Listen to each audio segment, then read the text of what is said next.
దేవుని ప్రేమ సందేశం అనుదిన ధ్యానాంశాలు తపస్కాల 3వ సోమవారం. నేటి సుశేష పఠనం లూకా సువార్త 4వ అధ్యాయము 24వ వచనం నుండి 30వ వచనం వరకు. నేటి ధ్యానాంశం యేసు నజరేతూరిలో నిరాధరణ పొందటం. క్రీస్తు ప్రభువునందు మిక్కిలి ప్రియ సహోదరి సహోదరులారా, ముందుగా లూకా సువార్త 4వ అధ్యాయము 24వ వచనాన్ని ఆలకించుదాం. ప్రభు అంటూ ఉన్నాడు, ఏ ప్రవక్తయు తన స్వదేశమున గౌరవింపబడడని మీతో నిశ్చయముగా పలుకుచున్నాను. ప్రియ సహోదరులారా, నేటి సుశేష పఠనం నజరేతు వాసులు ఏ విధంగా యేసును తిరస్కరించారో తెలియజేయుచున్నది. యేసు సైతానుచే శోధింపబడిన తరువాత ఆత్మబలముతో గలిలయ సీమకు తిరిగి వెళ్ళారు. ఆయన కీర్తి పరిసరములంతటా వ్యాపించెను. ప్రజలందరి మన్ననలను పొందుచుండెను. ఆ తరువాత యేసు తాను పెరిగి పెద్దవాడైన నజరేతు నగరమునకు తిరిగి వచ్చి అలవాటు చొప్పున విశ్రాంతి దినమున యూదుల ప్రార్థనా మందిరమునకు వెళ్ళాడు. అక్కడ యెషయా ప్రవక్త గ్రంథమును అందించగా యేసు దానిని చదివి, నేడు మీ ఎదుట ఈ లేఖనము నెరవేరినది అని పలికాడు. అనగా యెషయా గ్రంథములో ప్రవచింపబడిన మెస్సయ్య తానే అని ప్రకటించాడు. ప్రభు యొక్క మాటలకు అచట ఉన్న వాళ్ళంతా ఆశ్చర్యపడ్డారు. అప్పుడు యేసు వారి మనసులోని ఆలోచనను గ్రహించి వారితో ఈ విధముగా అంటూ ఉన్నాడు, ఓ వైద్యుడా, నీకు నీవే చికిత్స చేసుకొనుము అను సామెతను చెప్పి, నీవు కఫర్నాములో ఏ ఏ కార్యములు చేసితివని మేము వింటిమో ఆ కార్యములనెల్లా ఇచ్చట మీ స్వదేశములో సైతము చేయుము అని మీరు నాతో నిశ్చయముగా చెప్పుదురు. ఏ ప్రవక్తయు తన స్వదేశమున గౌరవింపబడని మీతో నిశ్చయముగా పలుకుచున్నాను అని ప్రభువు వారితో పలికాడు.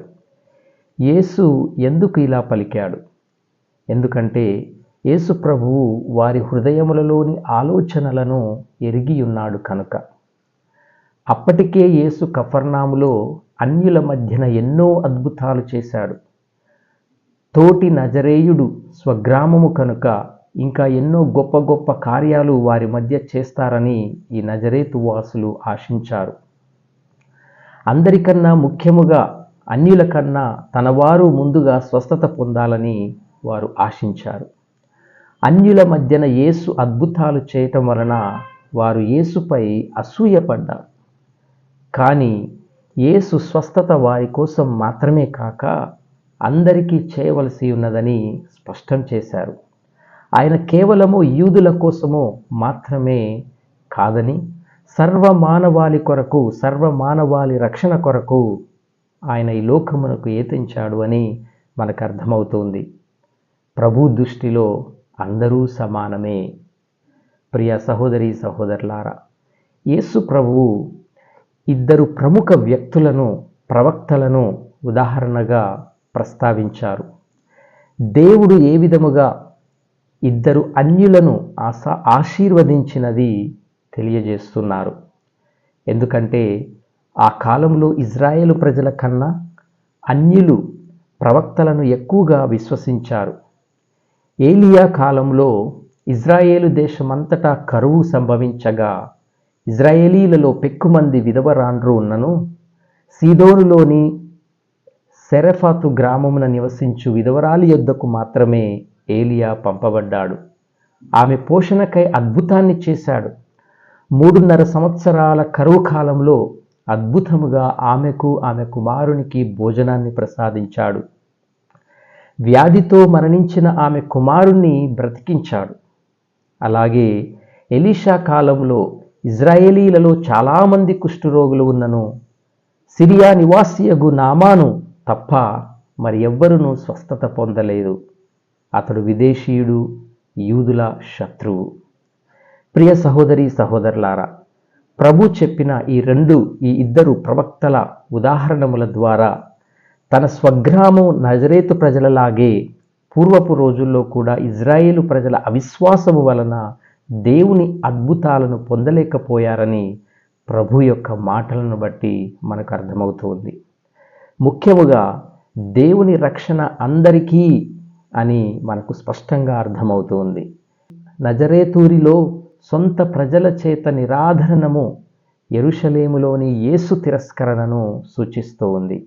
యెరూషలేములో ప్రభువు తాను పొందబోయే శ్రమలను, బాధలను, నిరాధరణను ఈ నజరేతూరిలో జరిగినటువంటి ఈ నిరాధరణ దానికి ఒక సూచనగా మనకి కనిపిస్తూ ఉంది. అప్పుడు ప్రజలు అందరూ యేసు మాటలు విని మండిపడ్డారు. యూదులు తాము దేవుని చేత ఎన్నుకొనబడిన వారమని అన్యులతో వారిని సమానంగా పోల్చేసరికి వారు యేసును ఓర్వలేకపోయారు. యూదుల అవిశ్వాసము, అన్యుల విశ్వాసము గురించి ప్రభువు ప్రస్తావించేసరికి వారు ప్రభువుపై మండిపడ్డారు, కోపపడ్డారు.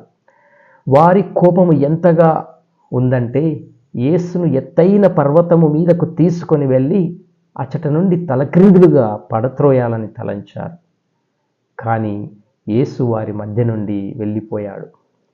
ఎందుకంటే ప్రభువు గడియ ఇంకను రాలేదు కనుక ఆయన అక్కడ నుండి వెళ్ళిపోయాడు. ప్రియ సహోదరి సహోదరులారా, రక్షణ సందేశాన్ని బోధించుటకు ఎంతగానో శ్రమిస్తున్న ప్రభువుకు తన వారే ఎంతో అండగా ఉంటారని భావించిన ప్రభువుకు వారు తిరస్కరించటము ఎంతగానో నిరాశ కలిగించేటటువంటి విషయమే. కానీ యూదుల తిరస్కరణతో, నజరేతు వాసుల తిరస్కరణతో, తమ సొంత ప్రజల తిరస్కరణతో యేసు ప్రభువు నిరాశ చెందక ముందుకు సాగిపోయి అన్యుల మధ్యన ఎన్నో అద్భుతాలు చేశారు. అలాగే క్రైస్తవ సువార్త బోధనను యూదులు తిరస్కరించినప్పుడు అన్యజనులకు క్రీస్తు సువార్త ప్రకటింపబడినది అని మనము అపోస్తుల కార్యములో చదువుతూ ఉన్నాము. ప్రభునందు ప్రియ సహోదరి సహోదరులారా, ఈ సుశేష పట్టణాన్ని మనము ధ్యానిస్తూ ఉండగా మన అనుదిన జీవితంలో ఎన్నో తిరస్కరణలకు, చీత్కారాలకు, ద్రోహాలకు, నిర్లక్ష్యమునకు, వెన్నుపోటుకు మనము ఎదురైనప్పుడు ధైర్యముతో, ఆశాభావముతో ప్రభువునందు విశ్వాసము ఉంచి మనము ముందుకు సాగాలి. నజరేతు వాసుల వలె మనము దేవుణ్ణి నిరాకరించకూడదు, తిరస్మరించకూడదు, తిరస్కరించకూడదు. ఒక్కోసారి మన గర్వము, అహము వలన మన దరికి వస్తున్న దేవుని సహాయాన్ని మనము పొందుకోలేకపోతూ ఉన్నాం. కాబట్టి దృఢమైనటువంటి విశ్వాసాన్ని కలిగి దేవుడు మన జీవితంలో చేసే అద్భుత కార్యాలను దైవకృపగా మనం పొందుకుందాం. దేవుడు మిమ్ము దీవించునుగాక. ఆమేన్.